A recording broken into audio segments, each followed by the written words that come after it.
kind of the chip on your shoulder? You've always got the Europeans telling you that they got the best because league, the best players are usually leaving for the top European team. I think so. I think it's the only opportunity you're ever going to have, down on you as a result. I totally get it. So then Botafogo, then 2 wins out of 2, qualifying then from Group B. Well, looking good certainly to do so. Oh, inferiority complex, they'd fit in well in this show. There's a seat here, and a seat there, and a seat there. Frank, how has this been received, if at all, in France? Mostly, well, they don't really care in a way that I think, if with all due respect to Botafogo, I think people think that Paris Saint-Germain took it sloppy. Because Marquinhos didn't play, Mendes didn't play, Vitinha didn't play, Reus didn't play. Don't forget that Dembele was injured.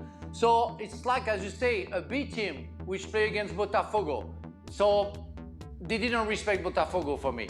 And Botafogo did the job they had to do. They were very well organized. They were hard. They were tough. Doué suffered because every time they had 2 guys and they were going for him. So they had what they had to do. But on the goal, Beraldo, I don't even understand what that guy is doing here. You know, I mean, every time I saw him playing, he's always making the wrong decision, especially defensively. And if you have a Marquinhos on the goal that Jesus scored, it would have never been a goal. I mean, Marquinhos would have handled that. How can you play without Mendes right now? Mendes is typically the best player for Paris Saint-Germain. How can you play without Vitinha and Reus? It's impossible. So I'm sorry, Luis Enrique didn't put the best team. Maybe he wanted to rotate, but it's too much.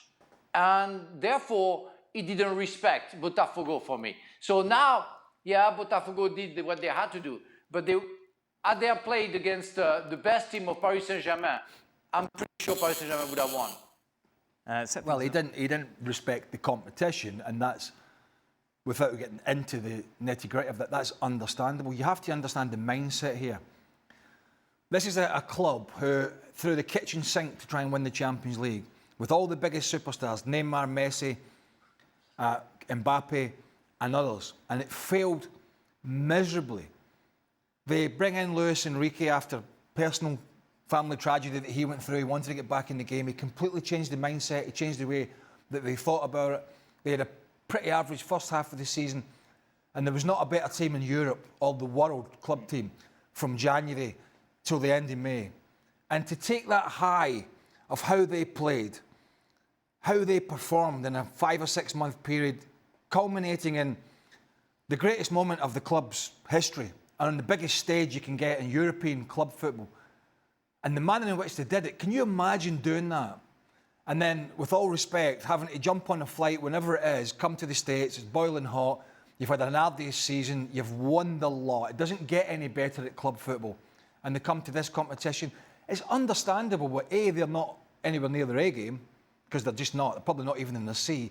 And B, that Luis Enrique is just going, do you know what? I'll put this team out, we'll give these players a rest, and we'll see what comes of it. Because it's not that... Seattle, obviously that win against Atleti set the agenda for But it's just a different mindset when you're coming off, whether you're into the Club World Cup or not, coming off such a magnificent second half of the season, to come here to play ultimately, which is just to please the fans and the crowd and maybe put a bit of a show on, it's a very difficult mindset to get into as a player, because you're going out in the warm-up, you're probably having a bit of a jolly. Mindsets, yeah. You must be able to empathise, though, with the Botafogo players. Absolutely. Like, for them, this is going to be some of the biggest games they're ever going to play. Well, it's a bit like going in the end of season, and it's not quite, but I'm trying to paint a picture here. Shaq, you'll have been in these end-of-season trips when we've been to Malaysia and Hong Kong and Thailand, when I was at Chelsea, and we've got there, and I've told you this, and we've just played, say, an FA Cup final or whatever it is, and a week later, we're in Malaysia, and we're playing their best team, right? And let's just say, we've had a bit of enjoyment as in the camp. We've had a few beers. I know, it's shocking, Shaq. We've done a little bit of training, but we're on the field warming up, and it's kind of half-hearted, you know, like stretching like this, and you look over at their team, and they are doing shuttles up and down and stretching as if it's the World Cup final. Because for them, it is. And the mindset is different, and I think you're seeing that in some of the performances. But for Botafogo, it's not their fault that Chelsea aren't taking it seriously. No, it's not. PSG. Yeah, but guys... PSG. No, it's not their fault. Yeah. It's not. It's not their fault. To that point, listen. But guys, go ahead, Frank. Go ahead. no, sorry, just one thing. I don't buy it. But Paris Saint-Germain took it seriously against Atletico Madrid. It's not like they were, on holidays. They showed to the world that they were where they wanted. They were into it. So it wasn't like us, Craig. I know. I remember that when we went to bars and we didn't care about that. That's not that, because we didn't perform against big teams, But they played against Atletico Madrid. They showed to the world that when they wanted to be there with their best team, again with their best team, they can beat anybody and show to the world that they're still there mentally and physically. Today, I think it's mostly because they didn't put the A team that they couldn't win against Botafogo. Not because mentally they weren't ready. The best thing that could happen here, for me, I'm not really that bothered, but is a South American team to win this thing. Oh, they'd love nothing better. Because it means more to them. It means more to them. And that would be... And to Frank's point, in terms of PSG's approach to Luis Enrique or any of the European managers, it's while you understand that PSG put out a much stronger team sitting on paper against Atletico Madrid, and the performance kind of showed it, it's a tough ask to play games every 5 days in what is effectively the European pre-season.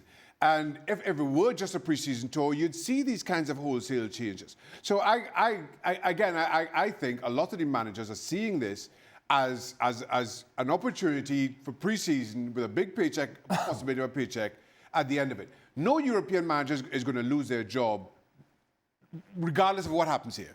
Nothing about this tournament is going to define their standing with their clubs one way or the other.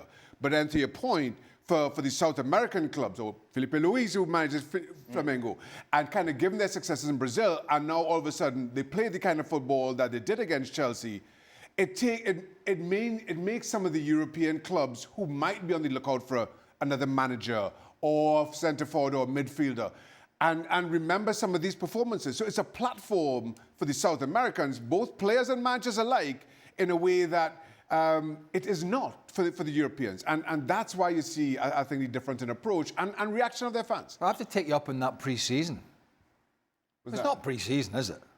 Well, not even. We haven't even got to pre-season yet. No, we're on our way, though. This is pre-season. I'm surprised when they sent Gab here, they didn't send you along with him. Like the Gab and Greg show, travelling around the Club World Cup destinations. Is he travelling? Yeah, Gab is away. Imagine two of them sharing a room. I think he's here next week. I think he's